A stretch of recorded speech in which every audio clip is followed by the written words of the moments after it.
Lynsey has aphasia. Listen to her describing the early days. Lynsey, I'd like to take you back to when you first had your stroke, if you can remember that. How did you feel when you realised you were having difficulty communicating? Well,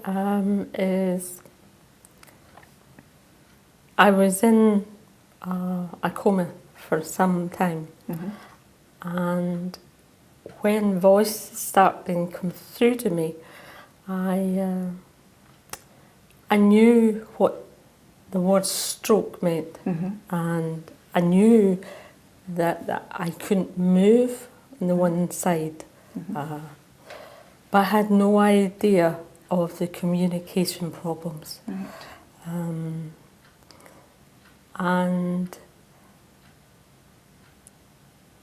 although I was obviously upset about the physical side of things, but I couldn't get anybody to understand me. I thought I was going out of my mind. Okay. I couldn't understand why nurses kept ignoring me, and they didn't bring me drinks and things when I wanted to, or maybe help me when I wanted to. And did you feel you had asked for help? Oh yes. You had asked for something specific? Because in here, it was, I want a glass of water. It was what was coming out. Just nonsense. Yes, absolute garbage. Lynsey reminds us not to ignore the person with aphasia.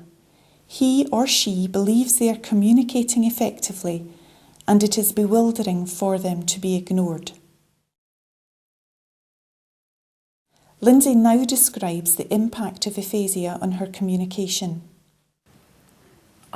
It's very easy to say that affects your speech, your reading, your writing, but and numbers and money, but it's much more than that, because it affects your understanding.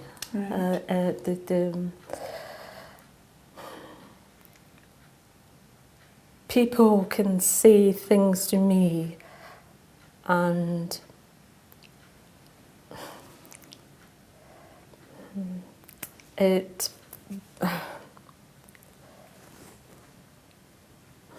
I can't always understand them. I don't know how to explain it. Now, many people feel when they think of aphasia that it's only a difficulty getting the words out. No, it's not. But I think what you're saying is that it's also getting messages in here. Yes. That you're hearing what people are saying, but sometimes making sense of it is difficult. Making sense of it, yes. Right. Yes, it's very difficult. Okay.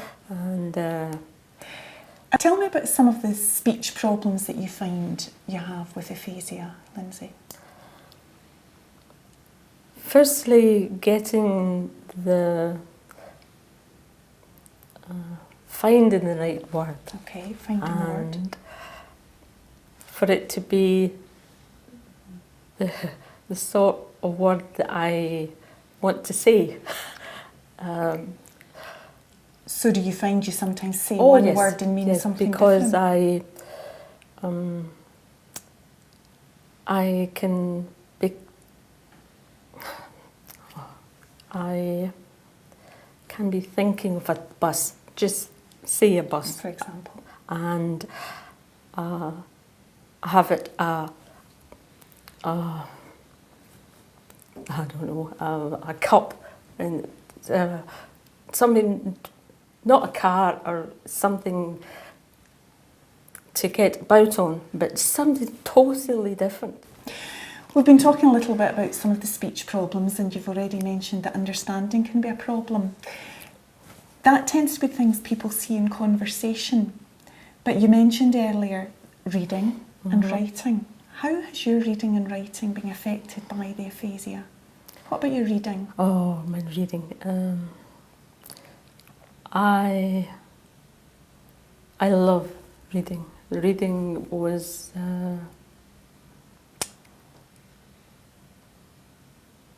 I was never seen before without a book in my hand or under my arm or what. And every room in my house is littered with bookshelves and piles of books. And I couldn't do it anymore. For a long time, I didn't try to do it. I wasn't able mentally to. I understood that, but when I actually went to read, it was, there's just words on a page. They don't mean anything. Okay. Like I loved what I said before, was I love not just reading for the pleasure of reading, but I enjoy words, and just to open a book and enjoy the words and the smell of a book when you open it. And I'll always smell a book, and the print and just the reading itself. It doesn't matter what it is. But it's virtually lost to me now. So reading for you was an experience? Yes. And now I feel as if I have to choose a book where the words are appropriate for me, because I can't understand by the time I sound them out and realise what they mean and how they fit into the sentences, it's you've forgotten what's happened before. Right. I find if I'm reading a novel, or I find I read one chapter, put it down, and I end up reading the same chapter for about a month because I can't remember what I've read before. My short-term memory lost. Just remind me how long it is since you had your stroke? 2 years. So 2 years on, and you find you're still continuing Yes. to progress? Yes, absolutely. To summarise, aphasia is a disorder of language which may affect speaking, understanding, reading and writing. For the individual, improvement may continue for a long time, although it is likely to slow down after the initial period of recovery. Lynsey will now describe the impact of aphasia in her life. It's impacted your life in general. Has it affected you've mentioned reading, but your hobbies, your social life, has it had an impact on your general life? Affected every part of it. Much more than the stroke. The stroke itself. Just the paralysis. But the aphasia.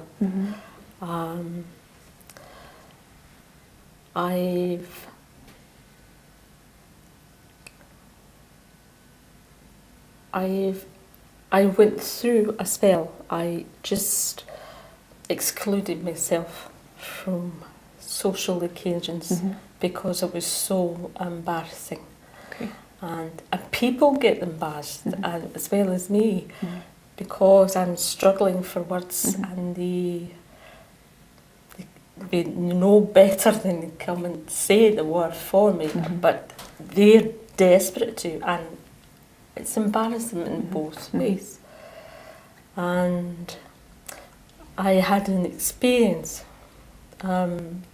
just a couple of months ago. I went to a neurologist who had all my history in front of me, has known me for several years, and it was a bad day for me, for aphasia. Bad aphasic day for me. And I wasn't communicating very well. And he was getting very annoyed. And he kept looking at his watch. And I said, I'm sorry, but the aphasia's quite bad today. And he said, oh, so you're not just being deliberately slow in answering me. And that's a neurologist. So I've been taken for drunk. I get on a bus and because I have a sick, I sway and it's sort of my past and it's well seen where you've spent the day, you know. And again, that was a nurse when my partner went through an operation last year, and a nurse came out to see him, and she knew he had a stroke as well, and she said, I think you ought to go and lie down for a while, meaning I was drunk. And that's very common. So you feel there's a lack of understanding? Oh yes. Not just with the general public about aphasia? And apart from being drunk and being awkward, I think you're stupid.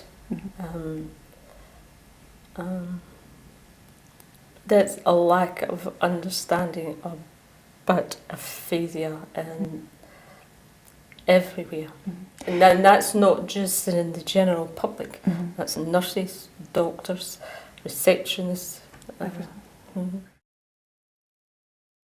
When speaking with people whose lives and communication have been affected by stroke, remember that it is you, the other person in the conversation, who can make the difference. Listen, allow time, and be prepared to adapt your own communication, and you will have more chance of ensuring the conversation has a positive outcome for all those involved.